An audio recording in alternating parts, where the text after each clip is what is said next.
सिद्धेभ्यः। ॐ नमः सिद्धेभ्यः। जय श्री ओम नमः सिद्धेभ्यः। नमस्ते वर्धमानाय निर्धूतकलिलात्मने सालोकानां त्रिलोकानां यद्विद्यादर्पणायते यद्विद्यादर्पणायते। हिंसा परमो धर्म की सर्वसिद्धिदायक श्री पारशुनाथ भगवान की, आचार्य गुरुदेव भगवान श्री विद्यासागर जी महाराज की।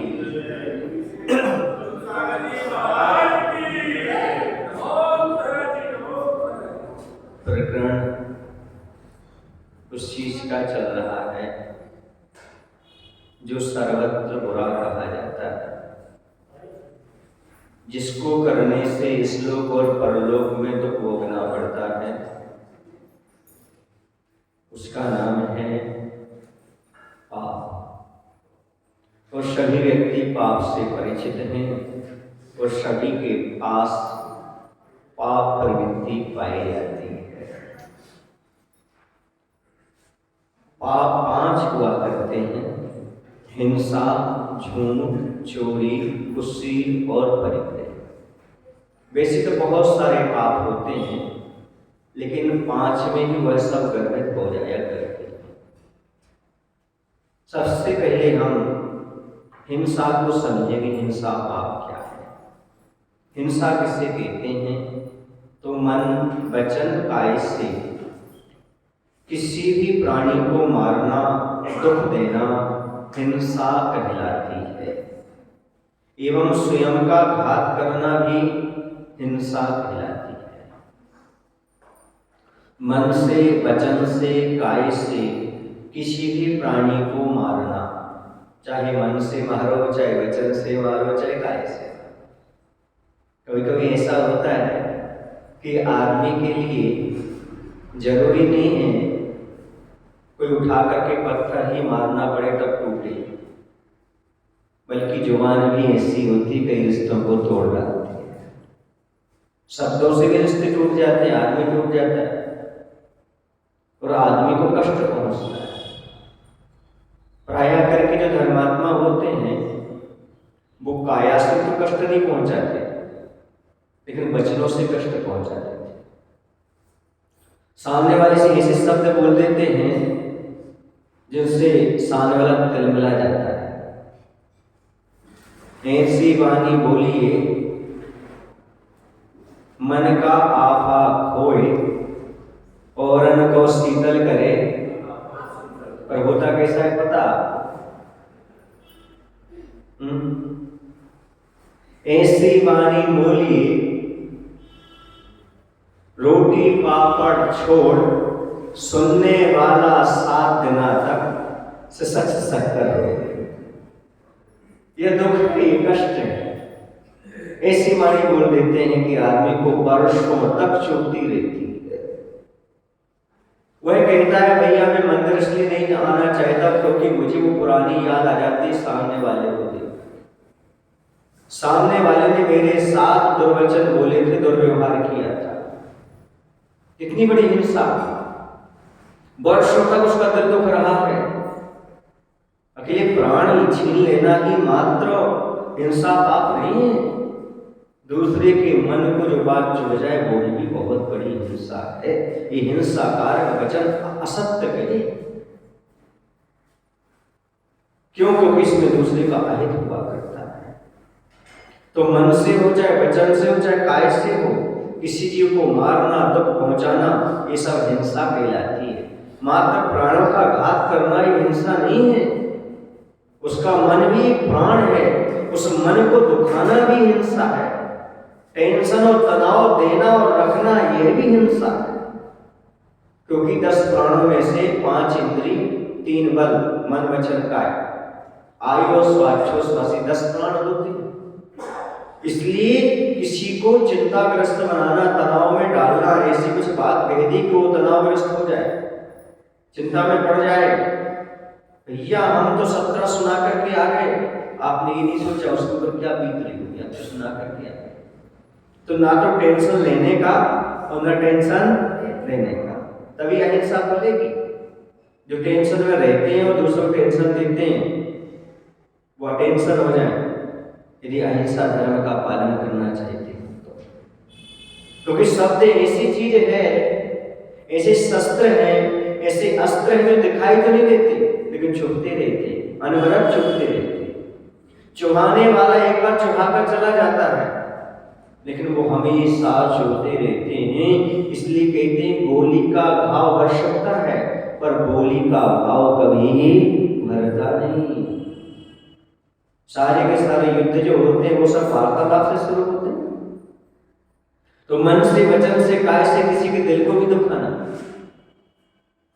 किसी को कष्ट मत पहुंचाना, ये तो संभव नहीं है हमारे से। तो आचार्य कहते जो संभव है वो तो त्याग करो, और स्वयं का भी घात नहीं करना। ऐसा भोजन पानी मत करो कि आपका स्वयं स्वास्थ्य बिगड़ता हो, ऐसी क्रियाएं मत करो जो स्वयं के प्राणों का घात होता है। यदि देखा जाए तो जो भी नशा करते हैं वो आत्मघात कर रहे हैं, स्लो पॉइजन ग्रहण कर रहे हैं, लेकिन ये सार्वजनिक आत्महत्या है। हजारों लोग एक साथ आत्महत्या में लगे हुए हैं, धीरे धीरे अपने प्राणों का घात कर रहे हैं, क्योंकि इससे इंद्रियां शिथिल होती हैं, इंद्रियां नष्ट होती हैं, फेफड़े सड़ जाया करते हैं। शराब पीने से, ड्रग्स आदि लेने से, गांजा पीने से, तंबाकू खाने से, ये सब आत्महत्या के लक्षण हैं। ये सब जो कुछ लोग देख रहे हैं वो आए हैं कि नहीं, तो वो आए नहीं तो क्या समझाएं। तो क्या होता है, बड़े अपनी ही हत्या है, अपने हाथों से मान करके चलेगा। ये आत्महत्या है, स्लो पॉइजन है। तंबाकू खा रहे हैं लोग, बीड़ी पी रहे हैं, नशा कर रहे हैं, शराब पी रहे हैं, वो धीरे धीरे मरण कर रहे हैं अपना अपना, धीरे धीरे धीरे धीरे अपनी आयु को काट रहे हैं, ये समझ करके चलो। क्योंकि शरीर से ही तो आगे आयु टिकती है।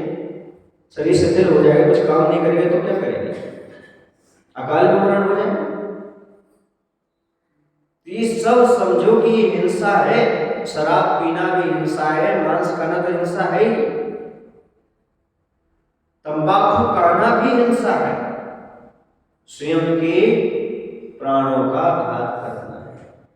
जब तनाव लेना, टेंशन करना हिंसा है, मैं कह रहा हूं मन को व्याघात पहुंचना, तो बात ये आत्मघाती कहते महापापी होते हैं। जो आत्मघात की सोचते हैं वह महापाप कर रहे हैं। जीवन में दो काम कभी मत करना, जीवन में दो भाव कभी मत करना। एक तो दूसरे की हत्या करने के भाव मत करना, और दूसरा स्वयं के आत्मघात करने के भाव मत करना। तभी आप धर्म के मर्म को समझ पाओगे, क्योंकि ये हिंसा के अंतर्गत आता है। हिंसा 4 प्रकार की होती है, संकल्पी हिंसा, आरंभी हिंसा, उद्योगी हिंसा और विरोधी हिंसा। ये 4 प्रकार की हिंसा होती है। इसमें ग्रस्त मात्र एक हिंसा से बच सकता है, वह संकल्पी हिंसा। बाकी 3 हिंसाओं से ग्रस्त बच ही नहीं सकता। इन 3 हिंसाओं से बचने के लिए मुनि मुद्रा धारण करना परम आवश्यक है। संकल्पी हिंसा क्या है, इसे समझने की आवश्यकता है। वैसे तो जो नाम है उसका वही बता रही है, संकल्प पूर्वक किसी भी प्राणी को मारने का भाव करना, यह संकल्पी हिंसा है। मैं इसे मारूंगा, काटूंगा, ऐसे शब्दों का उपयोग करते हैं हम लोग। मार डालूंगा, मैं नहीं छोड़ूंगा। अब वो जीव मरे या ना मरे, जो मरने के भाव, मारने के भाव तुमने कर लिए, वो संकल्पी हिंसा का पाप तो लग ही गया, वह छूटने वाला नहीं। कोर्ट में भी ऐसा होता है, यदि आपने किसी पर हथियार चलाया, बंदूक आदि, और वह बच गया, तो ही आप पर हत्या का केस दायर होगा। होता ना शायद 302 तक 307 इस प्रकार का होता है, क्योंकि आपने उसे मारने का प्रयास किया। इसी कर्म का बंध तो पूर्ण होगा ही होगा। सामने वाले को मार पाओ या ना मार पाओ, मारने के जो भाव आपने सामने वाले को किए हैं वह तो आपके लिए पाप लगेगा ही लगेगा। संकल्प करने के बाद जीव मरे या ना मरे पाप अवश्य लगता है। किसी जीव की बलि चढ़ाना यह भी हिंसा है। कुछ लोगों की धारणा है कि भगवान बलि मांगता है। मैं आपसे पूछना चाहता हूं, आप भगवान किसे मानते हैं? देवी देवता किसे मानते हैं? आप ये भी कहते हो कि वो हमारा पालनहारा है, ये भी कहते हो ईश्वर हमारा परम पिता है।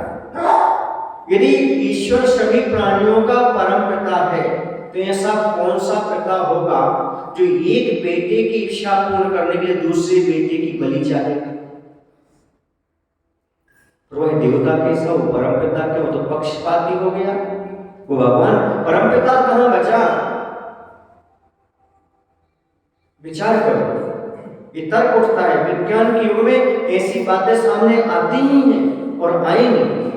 जो व्यक्ति बलि का समर्थन करते हैं उनके सामने प्रश्न खड़ा होगा कि आखिरकार किसी जीव को मारने का अधिकार किसको है? आप कहते परमात्मा को, तुमसे क्यों मरवा रहा है परमात्मा? और यदि आप किसी जीव को मारते हो तो ध्यान रखो, दिन तुम भी मारेगा। जैन दर्शन तो ये कहता है कि कोई हत्यारा भी है तो भी उसकी हत्या मत करो। लोग प्रश्न उठाते हैं कि शेर क्रूर परिणामी ने उसको मार डाला, तो शेर को मारते हो ध्यान रखना, आपने शेर को मारा, आप भी तो क्रूर परिणामी हो गए, पर आपको दूसरा मारेगा, फिर वो क्रूर परिणामी होगा, फिर उसको तीसरा मारेगा, फिर चौथा मारेगा, सृष्टि को समाप्त कर दोगे क्या? जितने मनुष्य सबको मार डालेंगे क्या? इसका कोई भी तर्क से संबंध नहीं है। इस चीज को समझने का प्रयास करो। पुतला दहन करना यह भी हिंसा में आता है। आप किसी नेता आदि का किसी का पुतला जला देते हो, विरोध करते हो, ये भी हिंसा में है। चाहे उस व्यक्ति को जला दो, चाहे उसके पुतले को जला दो। फोटो आदि फाड़ देना, किसी की चित्रों को मारना, चिड़िया आदि आकार की जो गोली वगैरह होती हैं, जो गड़िया गुल्ला, जानते हैं वो गड़िया गुल्ला संक्रांति पर आती है, हाँ, तो कई मछली के आकार के होते हैं, कई ऊंट घोड़ा आदि के आकार के होते हैं, तो ये कभी नहीं खाना। इस प्रकार की गोली चॉकलेट आदि नहीं, ये सब संकल्प तो उसमें ही है, क्या खा रहे हो उसका नाम लेकर के बोलते हो, ये सब संकल्प हिंसा के अंतर्गत आते हैं। इस प्रकार की गोली बिस्कुट आदि नहीं खाना जिसमें किसी का चित्र बना हुआ हो।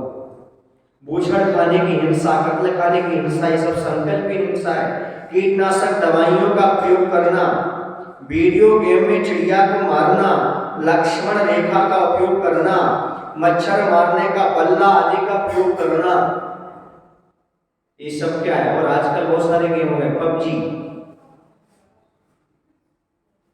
सब्जी से परहेज रखो और पबजी खेलो।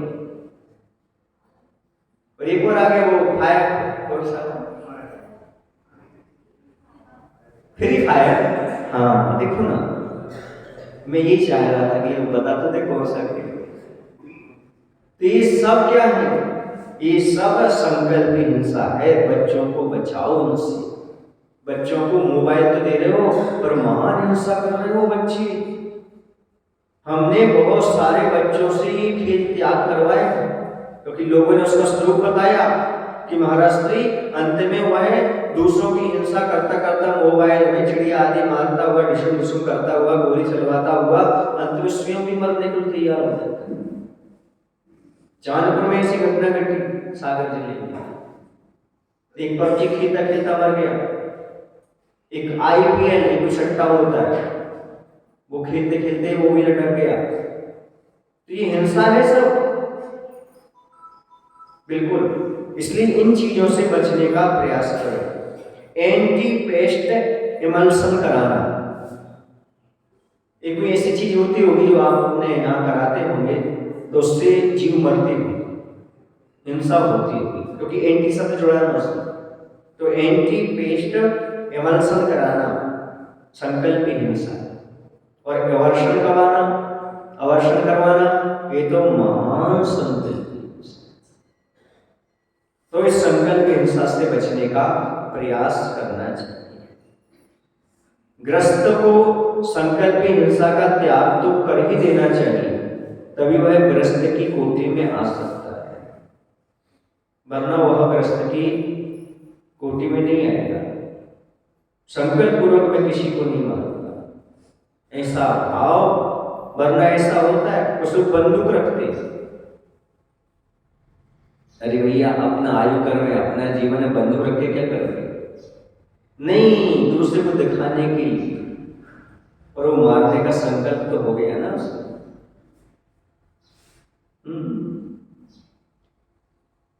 अब विरोधी हिंसा में भी आ सकता है, क्योंकि कोई हमारे लिए मारेगा तो हम उपयोग करेंगे, वरना नहीं करेंगे, लेकिन उसमें संकल्प जैसा तो लगता है। सुरक्षा के लिए तो है, पर उसमें एक प्रकार से संकल्प तो है। इससे एक क्या होगा, मान लो मौका मिल गया तो आप छोड़ोगे क्या उसको?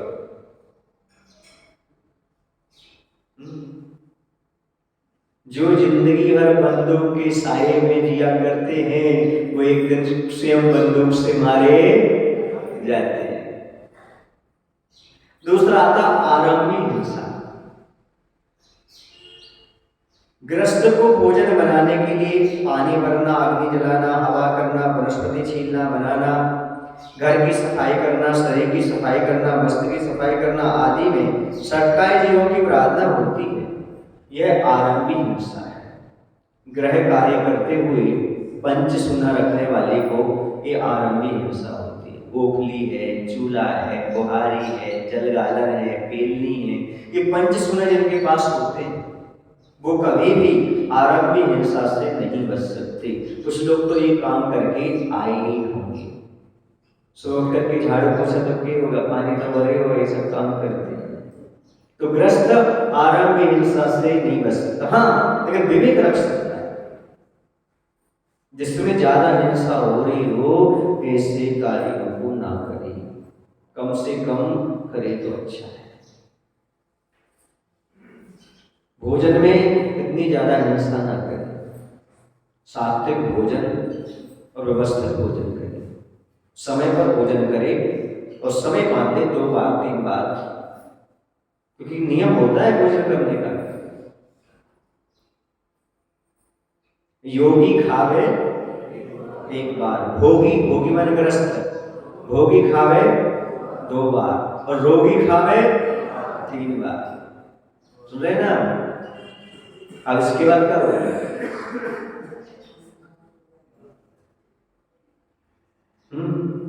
तो योगी 1 बार, भोगी 2 बार, रोगी 3 बार, और इससे ज्यादा बार खाओगे तो जल्दी मृत्यु होगी निश्चित। एक कहावत है, 1 बार योगी, 2 बार भोगी, 3 बार रोगी, इससे ज्यादा बार खाओगे जल्दी मृत्यु होगी। हाँ, अब तो बेमौसम का खाने लगे से, वो बेमौसम में जाने लगे। अब आपको हर मौसम का फल हर मौसम में मिल जाएगा। पहले ऋतु होती थी, जब लोग स्वाध्याय करते हैं तो मूलाचारादि ग्रंथों में लिखा है कि जैसे कोई सीजन का फल है वो आने लगे, उसके 10-15 दिन बाद प्रारंभ कर वो लेना। इसका कुछ रीजन होगा तभी तो कहा। उसमें जीव रहते हैं, जीव की उत्पत्ति रहती है, वो जितनी अधिक होगी उतना स्वास्थ्य खराब होगा। और आप लोग मौसम से 15 दिन पहले लेने लगते हैं, बोलो गलत कह रहा हूँ। संतरे का मौसम आ नहीं पाता, गर्मी शुरू कर देते हैं। सीताफल का मौसम नहीं आ पाता, शुरू कर देते हैं। दीपावली के बाद होता है, वो पहले शुरू कर देते हैं। होता है ना? संतरे का भी ऐसी सब चीजों का आपके साथ ही चलता है। तो बेमौसम का खाओगे, बेमौसम में जाओगे। अभी भी आपको संतरा मिल जाएगा, अभी आपको चीनी मिल जाएगी, खरबूजा सब मिलेंगे।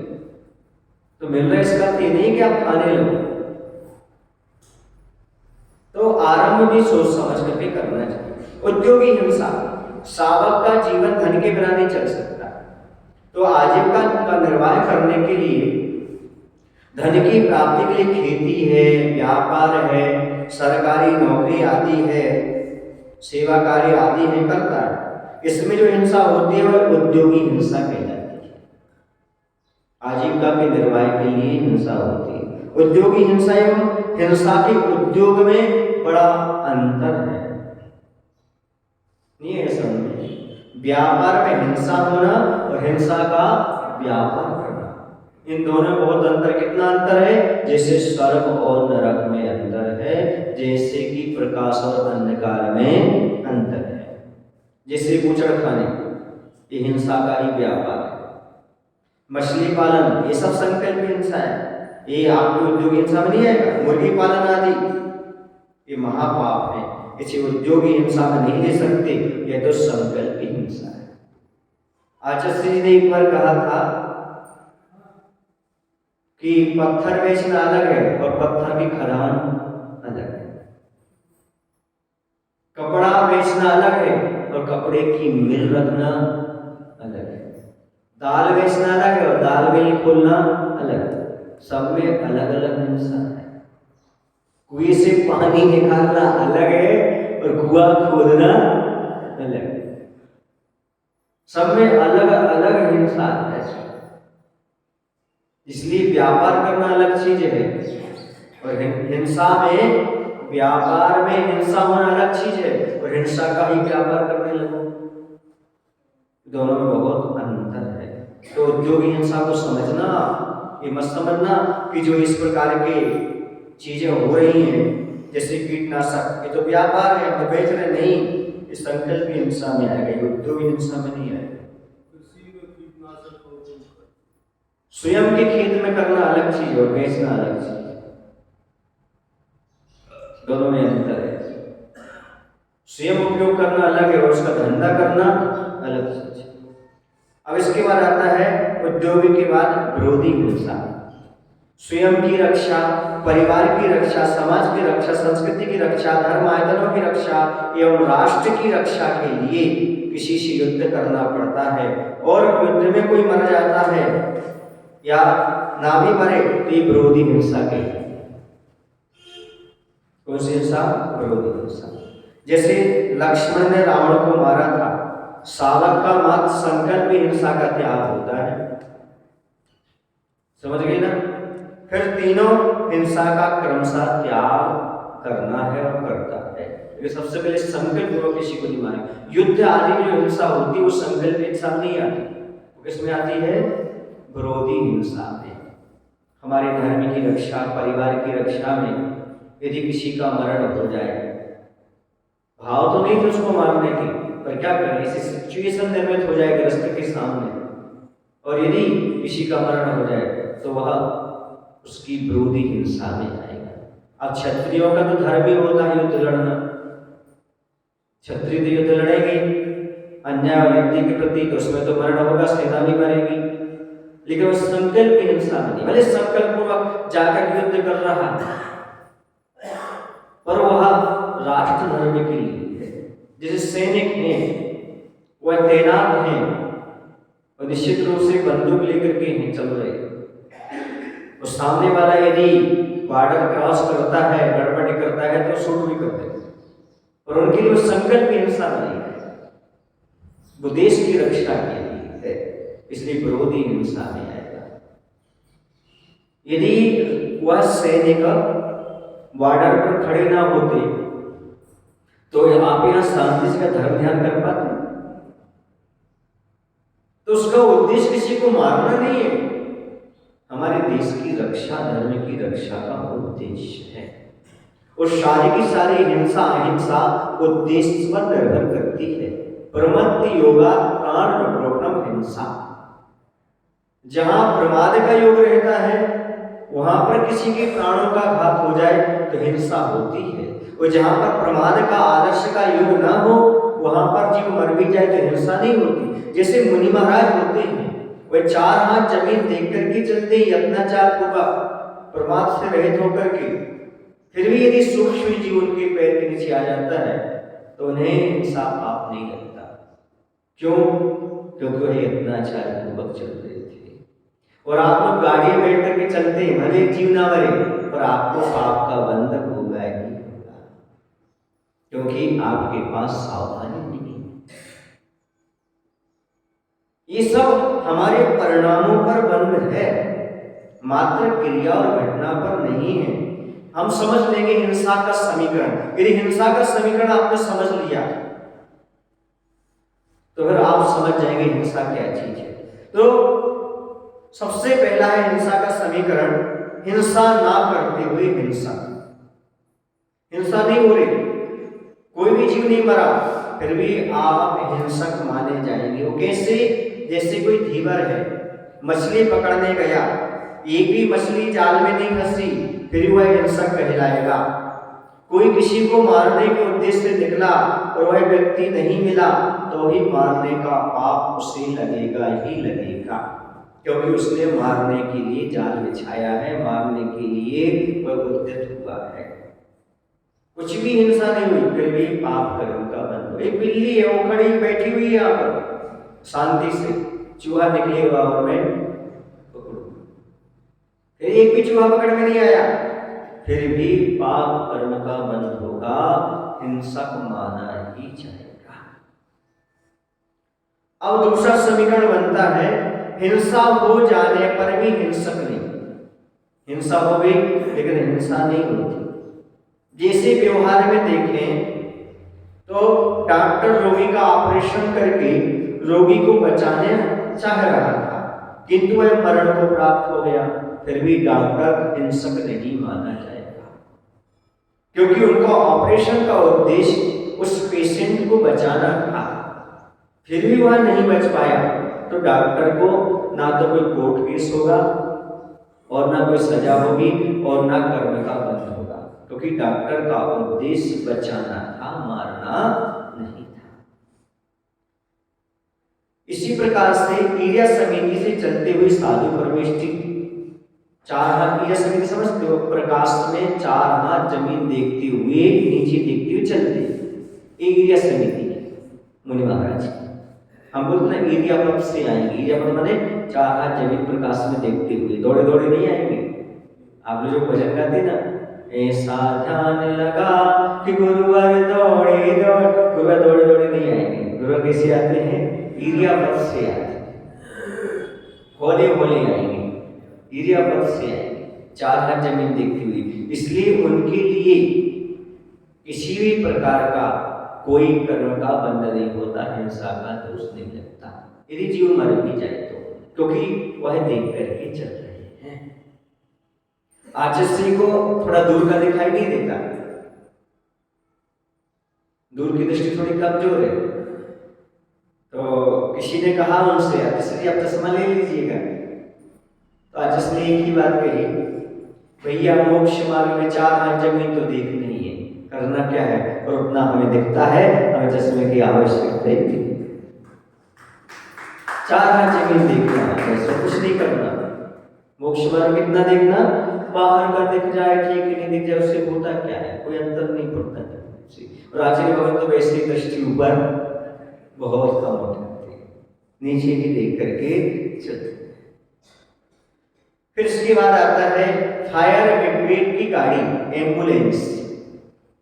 कहीं पर आग लग जाती है तो हजारों लोग, सैकड़ों लोग उसके अंदर रहते हैं, उस फैक्ट्री आदि के अंदर, उस होटल आदि के अंदर, तो उसे बचाने में वह बहुत स्पीड से चलती है।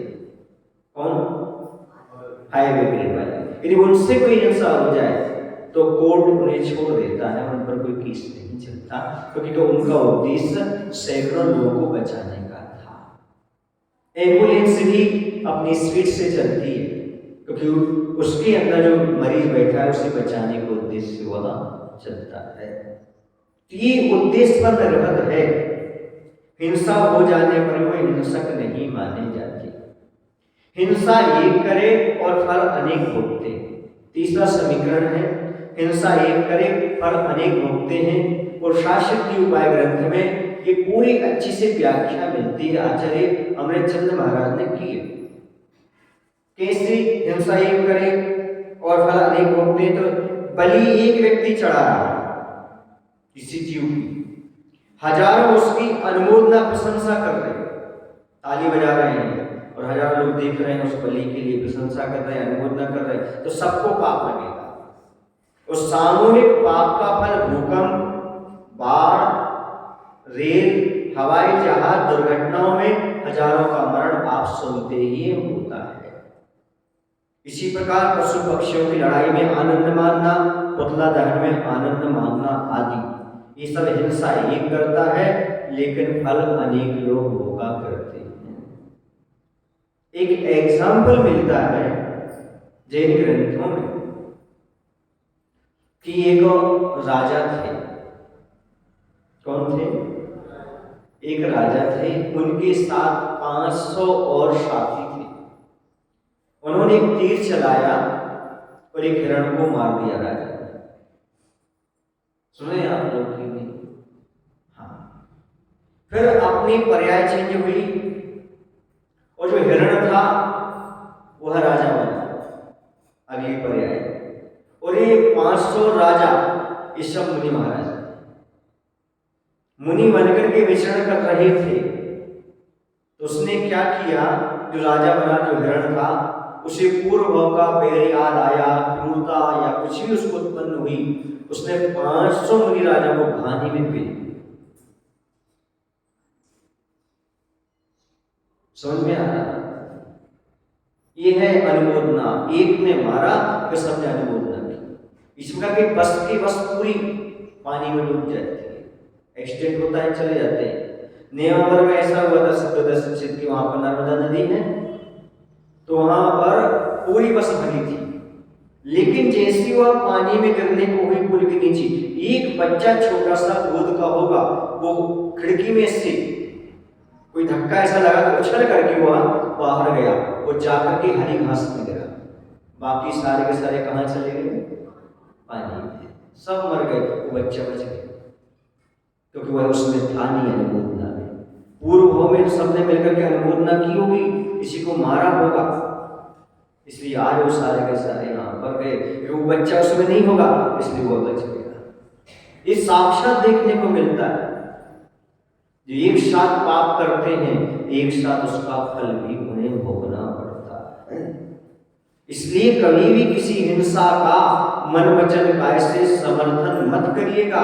आचार्य जी कहते हैं कि कत्ल खानों का विरोध करो, वरना आप भी हिंसा का समर्थन कर रहे हो, इस मान करके चलो। मौनम सम्मति लक्षण। इसलिए इन चीजों का विरोध करो जो हिंसाएं हो रही है, वरना इसका आप भी समर्थन करने का पाप कर जाओ। डॉक्टरों से कहना है यवर्षण की सलाह कभी मत देना। यदि कोई यवर्षण कराने वाला आता है तो उसको समझाना कि मत कराओ, इससे कुछ भी होने वाला नहीं है, समझाओ उससे। एक अनंग सरा ने, एक अजगर ने उसको ले लिया,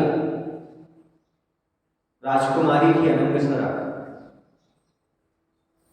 उसके पिताजी दौड़ते दौड़ते जंगल पहुंच गए और आधा शरीर उसका अंदर चला गया था अजगर के मुख में, आधा बाहर था। पिताजी ने उस अजगर को मारना चाहा।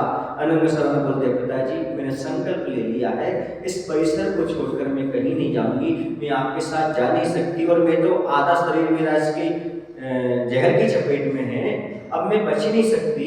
आप एक काम करिए, अजगर को प्राण दान देने की कृपा करिएगा। और वो अभय दान में प्रसिद्ध हो गई अनंग सरा, और अगले भाव में विशल्या के रूप में आई, और जिसके नहन जल से बहुत से रोग समाप्त होने लगे, और नारायण की शक्ति भी उसी से दूर हुई। ये सारी विशेषताएं कैसे आती है? ये सब अभयदान का परिणाम है। इसलिए अवर्षण आदि, खुद मर जाओ, मर जाने की चिंता नहीं है। सच्चा अहिंसक मरने को नहीं डरता, पर कभी किसी को मार नहीं सकता। ये अहिंसक की पहचान है। ऐसे ही हमारा समाप्त होना हो जाए, स्त्री सोच ले, महिला सोच ले, श्राविका सोच ले, डॉक्टर कह रहा है एक को किसी को बचा सकते हैं, बोलो बच्चे को बचाएं कि आपको? तो आप ये कहना बच्चे को बचा लो, मुझे जाना से चले जाओ, एक श्वेतांबर बंधु की घटना है। उनकी यहां ये बता दिया कि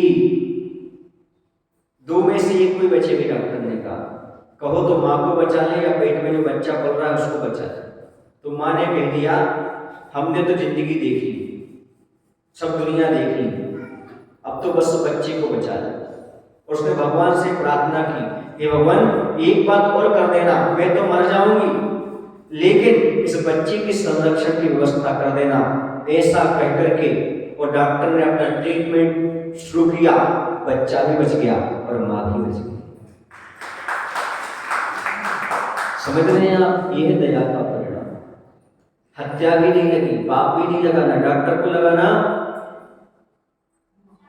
उस महिला को लगा, क्योंकि जो दूसरों को बचाने की भाव रखते हैं वो अपने आप बच जाया करते हैं।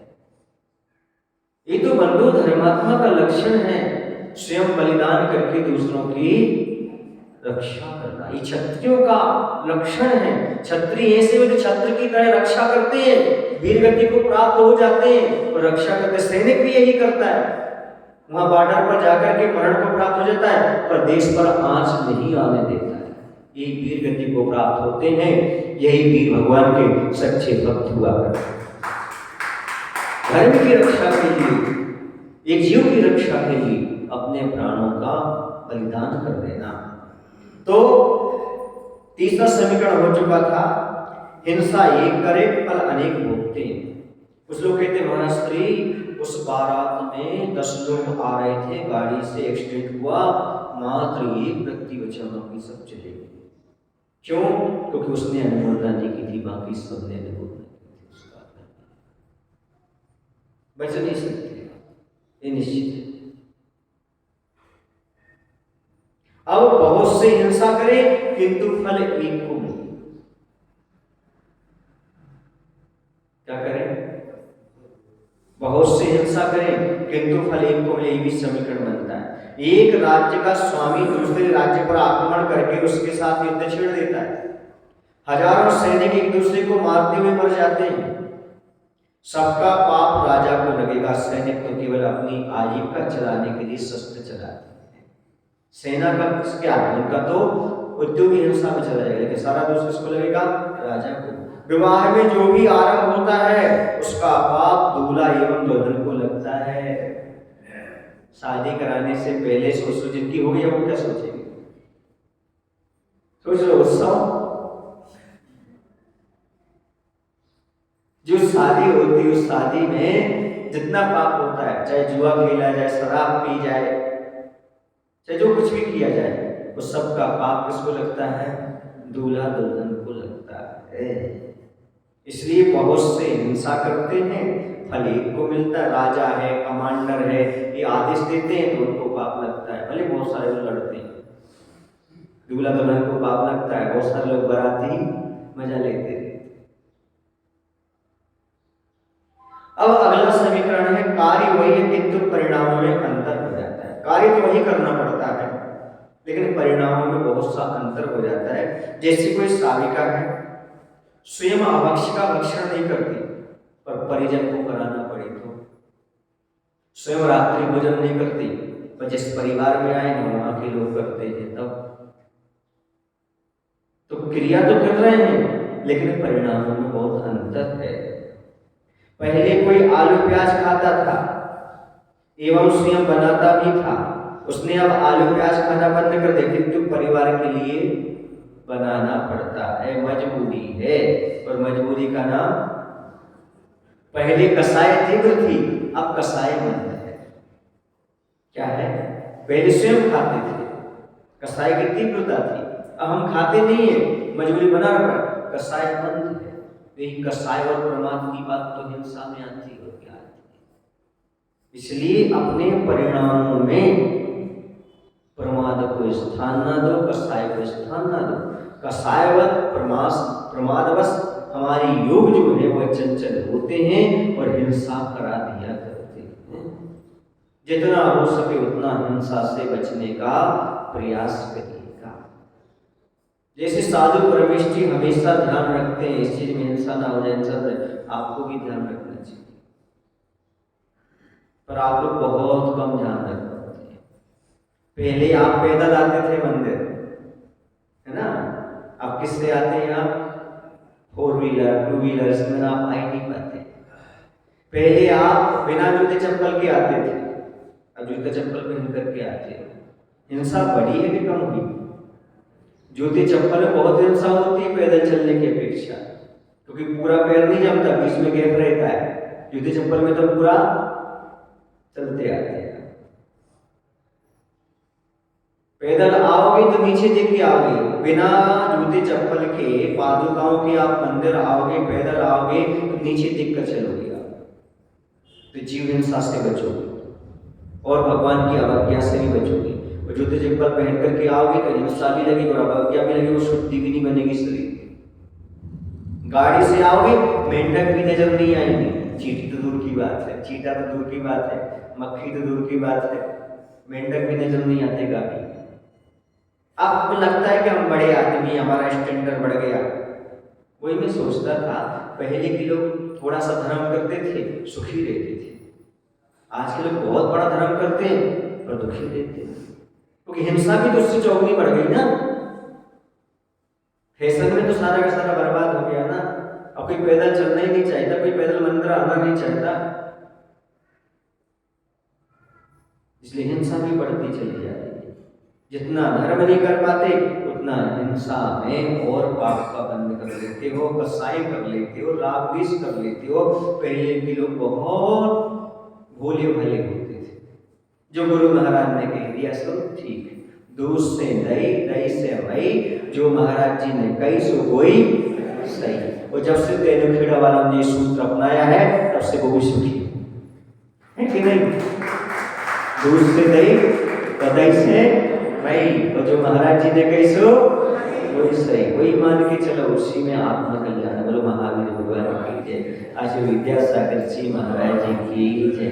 बोले हे प्रभु, हम सभी को इतनी शक्ति, इतनी बुद्धि देने की कृपा करो, ताकि हम सभी लोग हिंसा से अधिक बचने का प्रयास कर सकें। नमो